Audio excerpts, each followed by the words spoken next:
I am Solomon, and the story I'm about to tell you today isn't about a kingdom or a crown. It's about what I learned about money, where it comes from, how it grows, and above all, what it is for. People always ask me, Solomon, how did you build the temple of God? How did you finance such a magnificent work, covered in gold, precious stones, and pure cedar wood? The answer isn't in a secret treasure. The answer lies in 5 lessons that transformed my life and can transform yours. The first lesson is about vision. When my father, King David, gave me the mission to build the temple, I was just a young king. The project was gigantic, monumental. It seemed impossible. People saw a young man, not a builder, but I saw the temple.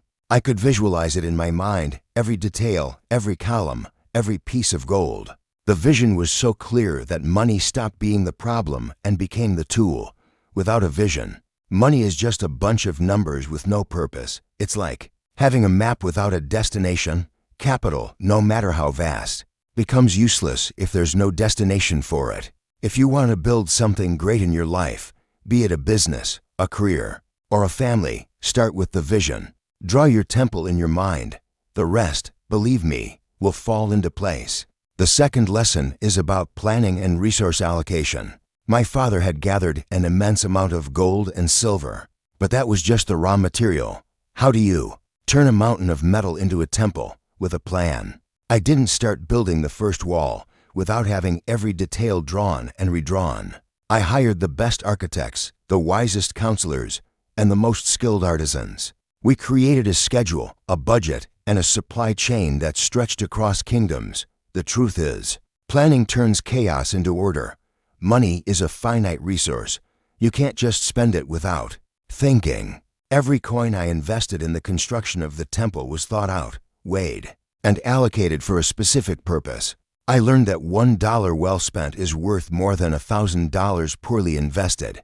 If you want to see your money grow, stop just spending it and start allocating it. Think of every cent as a worker.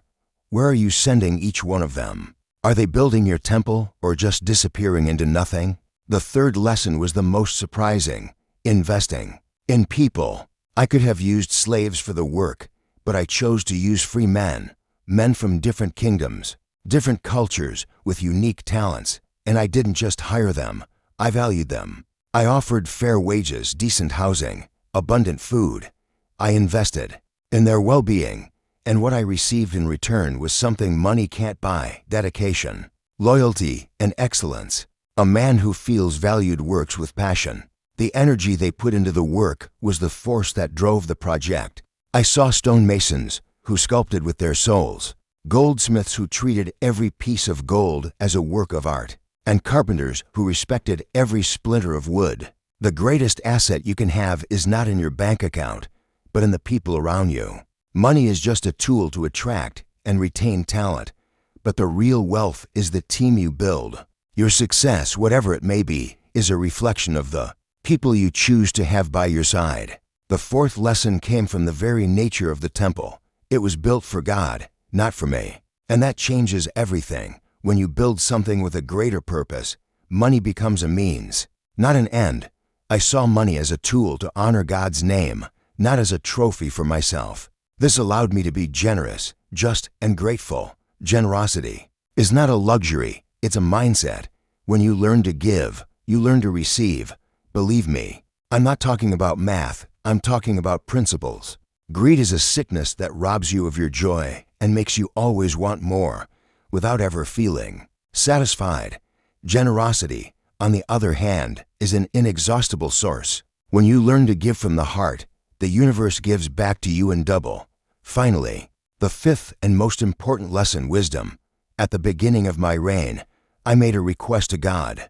I didn't ask for riches or power or the lives of my enemies. I asked for wisdom to govern my people, and with wisdom, wealth came. Wisdom taught me not to be a slave to money, but to make it work for me. It taught me not to waste resources, to invest intelligently, and to be grateful for every cent. Wisdom is the foundation of everything. If you have wisdom, you can build an empire from nothing. If you don't, you can lose everything, even with a fortune in your hands. Money can give you possessions, but wisdom gives you the ability to enjoy them. It can give you power, but wisdom teaches you to use it responsibly. Wisdom is your greatest investment. Invest in knowledge, in learning, in growing. That's the only thing no one can take away from you. So, what are the lessons? First, have a vision. Second, plan every step. Third, invest in people. Fourth, have a greater purpose than money. And fifth, seek wisdom above all else. If you want to transform your financial life, start with these 5 lessons. They worked for me, a young king who built a temple for his God, and I'm sure they will work for you.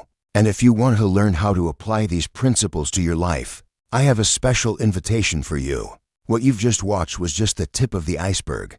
I have so much more to teach you. If you want to get access to even more in-depth content, with practical strategies for your financial and personal life, click the link in the description to subscribe to my channel. There, I share insights on finance, business, and the mindset of a king. Don't miss the opportunity to transform your life, because your journey to success starts now. And to not miss any of my videos and keep learning, activate the bell and share this video with someone you care about. I'll see you next time.